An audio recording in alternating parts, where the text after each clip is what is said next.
गाजीपुर जनपद के जखनिया विधानसभा के चुरामनपुर और खुदाबख्शपुर गांव में आज विकसित भारत संकल्प यात्रा के तहत मुख्य अतिथियों ने जमकर लाभार्थियों को प्रमाण पत्र वितरित किए, साथ ही अन्नप्राशन और गोद भराई का भी कार्यक्रम चलाया। इस मौके पर चुरामनपुर में भारतीय जनता पार्टी के वरिष्ठ नेता अनिल कुमार पांडे और खुदाबख्शपुर में महिला मोर्चा के जिला उपाध्यक्ष सरोज मिश्रा ने मुख्य अतिथि का कार्यभार संभाला। वहीं विशिष्ट अतिथियों ने भी अपने संबोधन में विकसित भारत संकल्प यात्रा को सराहा। जनधन खाता कितने लोगों के पास है? हाथ उठाइए। भारत के प्रधानमंत्री की पहली योजना माँ का खाता हो ताकि धन उसके पास जाए। इस योजना में मात्र इतने लोग हैं। आप एक बार हाथ उठाइएगा। किसान सम्मान निधि, जिसको भारत के प्रधानमंत्री ने कहा कि हिंदुस्तान का किसान ही हमारा भगवान है, ऐसे भगवान किसान सम्मान निधि कितने लोग पाते हैं? ये हाथ उठाइए। जो सम्मान निधि पाते हैं दो, याद करिए वो दिन। वोट आप हमेशा दिया करते थे। वोट आप 14 के पहले भी दिया करते थे। माताएं याद करें, बुजुर्ग याद करें, नौजवान याद करें, किसान याद करें। आपके सम्मान में जब आपने 2014 में एक वोट केवल कमल के फूल पर दिया तो मोदी जी ने कहा ये माँ का आशीर्वाद है। उन्होंने कभी नहीं कहा कि जनधन खाता केवल हिंदू खोलेगा, मुसलमान नहीं खोलेगा। उन्होंने कभी नहीं कहा कि उज्ज्वला गैस हिंदू की माँ को मिलेगा, माँ की माँ को नहीं मिलेगा। उन्होंने कभी नहीं कहा कि किसान सम्मान निधि किसी जाति, धर्म या विशेष लोगों को मिलेगा। उन्होंने कहा कि मेरी सारी योजनाओं पर सबका साथ और सबका विकास करना है। और आज ये योजना आपके पास आई है आपके विश्वास के लिए कि क्या आपने जनधन खाता खोला था, उसका लाभ आपको मिला, 5000 का क्रेडिट आपको मिला कि नहीं मिला? क्या मेरी माँ जो चूल्हे के धुएं में आग खराब हो जाती थी, मोतियाबिंद हो जाता था, इलाज के लिए दर भटकती थी, उसको चूल्हा का गैस का कनेक्शन मिला कि नहीं मिला? क्या मेरा किसान जो खाद के समय, बुआई के समय इधर उधर दफ्तर की ठोकरें खाता था, गहना बंधक रखता था, खाद के लिए उसको सम्मान निधि के रूप में प्रत्येक फसल में 2000 रुपया मिला कि नहीं मिला?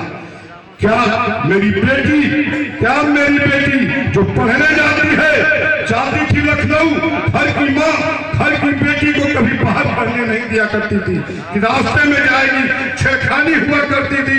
मोदी जी ने कहा कि पढ़ेगी बेटियां और बढ़ेगी बेटियां सुरक्षित है कि नहीं है? ईमानदारी से आप हाथ उठा के बताइए। किसी के माँ के लाल में दम है कि मोदी पूरे देश की बेटी को अपनी बेटी समझते हैं, उस बेटी पर हाथ रख डालता है तो अगले चौराहे ढेर हो जाता है। आज पढ़ रही है बेटियां, बढ़ रही है बेटियां, और उत्तर प्रदेश पुलिस के भर्ती में आरक्षण देकर के मोदी जी ने कहा है कि ये देश की बेटी पढ़ेगी, देश की बेटी बढ़ेगी, और जरूरत पड़ी तो दुश्मन की छाती पर भी देश की बेटी चढ़ेगी। इसलिए मोदी जी ने आपकी आज पूरी गारंटी वाली गाड़ी को भेजा।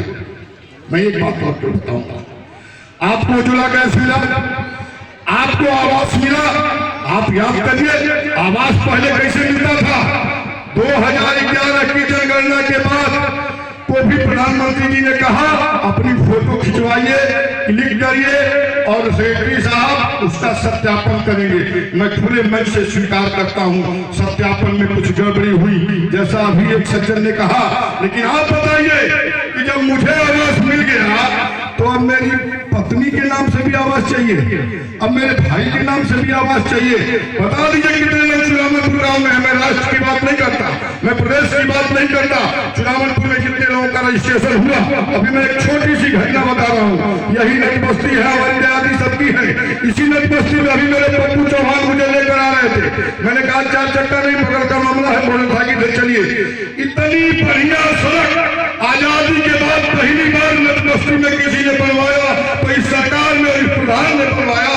सीधे चले हैं, उनको पता नहीं चला कि दाहिने घूमना है, सीधे अंदर चले गए। क्यों बाबू जी? ये रास्ता बनवाने के लिए क्या मोदी जी ने कहा कि हिंदू का बनेगा, मुसलमान का नहीं बनेगा?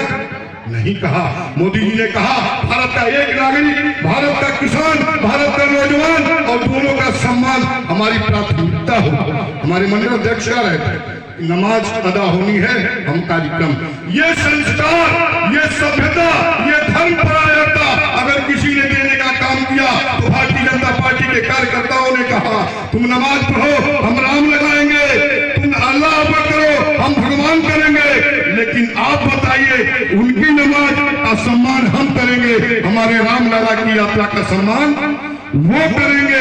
हिंदू मुस्लिम अपनी अपनी कार्यक्रम में लगे रहेंगे। ये सम्मान करने का और शांति से त्योहार मनाने का काम अगर मोदी जी कर रहे हैं तो आप बताइए, आपको आवास मिला? आपको आवास मिला? जिन्होंने भरा उनको आवास मिला।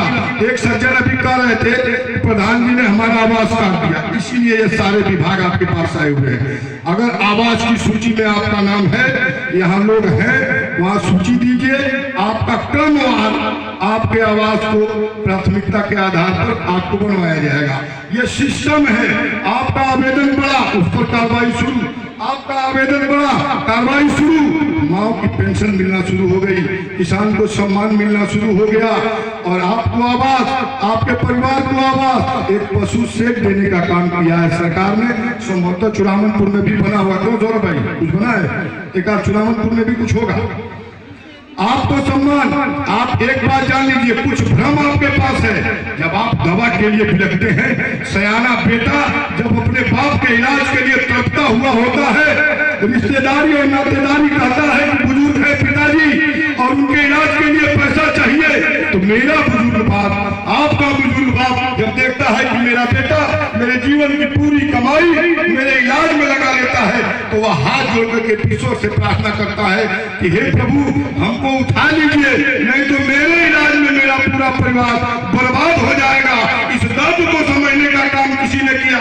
उस देश के भारत के प्रधानमंत्री का नाम है मोदी, जिन्होंने कहा कि कोई परिवार अपने बुजुर्ग बाप के इलाज में बर्बाद नहीं होगा। बुजुर्गों के इलाज की गारंटी मोदी सरकार लेती है। आपको 5 लाख का आयुष्मान भारत कार्ड देने का काम किया। एक जानकारी आप लोगों को दे दें, 6 यूनिट जो था कि 6 यूनिट पर ही केवल आयुष्मान भारत कार्ड बनेगा, ऐसा नहीं है। मोदी जी ने कहा जिनकी उम्र 60 साल वो ले जाए आयुष्मान कार्ड, जिनकी उम्र 60 साल वो ले जाए आयुष्मान कार्ड। इसलिए सारे लोग आयुष्मान कार्ड बनाइए। मोदी जी को आपने वोट दिया, मोदी जी ने आपको आवास दिया, आपके पशु को आवास दिया, और जब सुबह आप उठ करके अगरबत्ती दिखाती है और कहती है कि हे राम लला अयोध्या हम आएंगे, हो जा।